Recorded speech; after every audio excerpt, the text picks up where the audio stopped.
मुल्क भर में यौम दिफा पाकिस्तान मिली जोश जज्बे से मनाया जा रहा है। इस्लामाबाद, कराची, लाहौर समेत मुल्क भर में तकरीब का एहतमाम। यादगार शोहदा पर फूल चढ़ाए गए। मज़ार कायद और मज़ार इकबाल पर गार्ड्स की तब्दीली। शहर शहर रैलियां और तकारीब। पाक बहरिया में 2 नए जंगी बहरी जहाज PNS बाबर और PNS हुनैन की बैक वक्त शमूलियत। सदर मुमलिकत की बतौर मेहमान खुसूसी तकरीब में शिरकत। Chairman joint chief of staff committee general Sahir Shamshad Mirza और दीगर की भी शिरकत। तकरीब से खिताब में सदर मुमलिकत आसिफ अली जरदारी ने कहा, किसी भी जारियत से निपटने के लिए हमारी मुसल्लह अफवाज हिमा वक्त तैयार है। और कारसाज हादसा केस में मुल्जिमा नताशा की जमानत मंजूर। अदालत का 1 लाख रुपए मचल के जमा कराने का हुक्म। इम्तना मंशियात एक्ट के मुकदमे में जमानत की दरख्वास्त पर महफूज फैसला मुल्जिमा और मुद्दइया मुकदमे के दरमियान राजीनामा हो गया। दियत की रकम 5 करोड़ रुपए अदा कर दी गई। हलफनामा भी मंजर आम पर आ गया। मुआहदे से मुतालिक कागजात सेशन कोर्ट में जमा करा दिए गए। सुप्रीम कोर्ट का हुकूमत को एक और बड़ा रिलीफ। नैब तरमीम बहाल। सुप्रीम कोर्ट ने नैब तरमीम कलदम करार देने के खिलाफ इंट्रा कोर्ट अपीलें मंजूर कर ली। चीफ जस्टिस काजी फाइज ईसा की सरबराही में 5 रुकनी बेंच ने मुतफ़क्का फैसला सुनाया। बानी PTI नैब तरमीम को आइन से मुतसादिम साबित करने में नाकाम रहे। बहुत सी तरमीम के मेमार बानी PTI खुद थे। चीफ जस्टिस और जजेस पार्लियामेंट के गेट कीपर नहीं। परवेज मुशर्रफ ने आइन को मुअत्तल और पस पुश डालकर नैब कानून बनवाया। नैब कानून का असल मकसद सियासतदानों से सियासी इंतकाम या सियासी इंजीनियरिंग था। सुप्रीम कोर्ट का फैसला। नैब तरमीम से मुताल्लिक केस में जस्टिस अतहर मिनुल्लाह का इजाफी नोट। चीफ जस्टिस के अक्सरियती फैसले से मुत्तफिक। हुकूमती इंट्रा कोर्ट अपीलें मुस्तरद। प्राइवेट अपीलों को मंजूर किया। इजाफी नोट में जस्टिस अतहर मिनुल्लाह ने लिखा, नैब तरमीम के खिलाफ फैसला कलदम करार दिया जाता है। जजेस और आर्म फोर्सेस के अरकान को नैब कानून से इस्तिस्ना हासिल नहीं। इजाफी नोट की तफसीली वजूहात बाद में जारी की जाएंगी। फैसला हुआ है इसमें 2 चीज़ें मैं आपको बता रहा हूँ। जहाँ तक खासा का तो शखाना 2 का ताल्लुक है, इसमें तकरीबन 3.5-4 करोड़ का गेन गवर्नमेंट ने लिखा था। इसलिए खान साहब का तो शखाना 2 नंबर केस जो है अब वो नेब के दायरे इख्तियार से बाहर है, वो नहीं चल सकता। दूसरी बात, जो अलकादर वाला केस ये चला रहे थे, तो कानून जो अभी सुप्रीम कोर्ट ने अलाउ कर दिया, तो उसके मुताबिक कैबिनेट का कोई भी डिसीजन जो है वो minimal to the jurisdiction of नेब नहीं है। तोशाखाना 2 केस आज खत्म हो गया। अलकादर ट्रस्ट केस भी खत्म समझें। चेयरमैन PTI बैरिस्टर गौहर का सुप्रीम कोर्ट के फैसले पर रद्द-ए-अमल। कहते हैं, सुप्रीम कोर्ट फैसले के मुताबिक अब दोनों केसेस खत्म हैं। नए कानून में लिखा है, काबीना के फैसले को इस्तिस्ना हासिल है। काबीना फैसले का केस नैब में नहीं चल सकता। बुशरा बीबी का नाम तोशाखाना फहरिस्त में था ही नहीं, सिर्फ बानी PTI पर दबाव के लिए उनका नाम शामिल किया गया।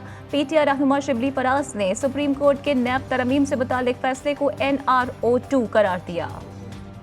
आज का जो फैसला है ये बुनियादी तौर पे NRO 2 है और पार्लियामेंट के थ्रू ऐसे कवानीन पास हो रहे हैं जिस तरह के आपने पिछले दिनों में भी देखा होगा और आने वाले दिनों में भी देखेंगे कि ये वो फॉर्म 47 के लोग हैं।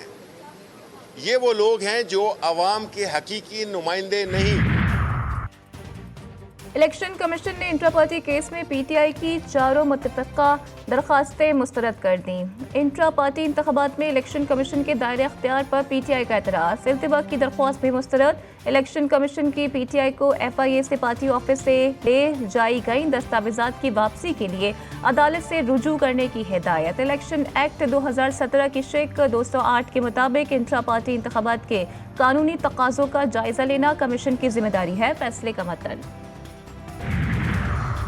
फोरम इज्तिमा और अमनो-अमा और इलेक्शन एक्ट तरमीमी बिल्स सेनेट के बाद कौमी असम्बली से भी मंजूर। PTI और सुन्नी इत्तेहाद कौंसिल की पुरअम इज्तिमा अमनो-अमा के बिल की शदीद मुखालिफत। अरकान ने एहतजाज किया और नो नो के नारे लगाए। PTI का पुरअम इज्तिमा और अमनो-अमा बिल 2024 को अदालत में चैलेंज करने का फैसला।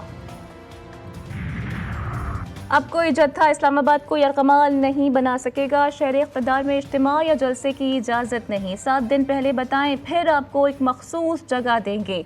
बैरिस्टर दानियाल चौधरी की पार्लियामेंट के बाहर मीडिया से गुफ्तगू। कहते हैं, किसी एक जमात को टारगेट नहीं किया जा रहा, बल्कि ये तमाम सियासी जमातों के लिए है। कौमी असम्बली में याजूज माजूज बैठे हैं, वो यहाँ से कोई चीज़ चलने ही नहीं देते। अपोजिशन लीडर उमर अयूब कौमी असम्बली में फट पड़े, बोले ऐवान को संजीदा लेना चाहिए, हुकूमत यहाँ जवाबदेह है, असम्बली सेक्रेटेरिएट वजारतों से जवाब ना आने की तफसीलात इकट्ठी करे। गजा में सेहूनी बमबारी से मजीद 13 फलस्तीनी शहीद। सेहूनी फौज की बमबारी से गजा सिटी के साबरा मोहल्ले और जैतून मोहल्ले में 9 फलस्तीनी जान से गए। तर अल सुल्तान में फलस्तीनी माँ और बेटी शहीद। नसीरात और बरीच कैंप में भी एक फलस्तीनी शहीद हुआ। इसराइली फौज ऑपरेशन खत्म करके जनीन से निकल गई। एक हफ्ते से जारी कार्रवाई में शहर का बड़ा इलाका तबाह। शोहदा की मजमूई तादाद 40,878 तक जा पहुंची। हिजबुल्लाह ने इसराइल के ज़ेर कब्जा ब्रिकेट रेशा के इलाके में सेहूनी फौजी तंसीबात पर मिसाइल और ड्रोन दाग दिए। सेहूनी फौज को शदीद नुकसान पहुंचा। हमास ने इसराइली वज़ीर आज़म बिन्यामीन नेतन्याहू पर इल्ज़ाम लगाया है कि वो गजा जंग बंदी के मुआहदे को नाकाम करने की कोशिश कर रहे हैं। हमें नई तजवीज़ की ज़रूरत नहीं है, हम नेतन्याहू और उसकी चालों के जाल में फंसने के खिलाफ हैं, जो हमारे लोगों के खिलाफ जारियत को तूल देने के लिए मुज़ाकरात का इस्तेमाल करते हैं।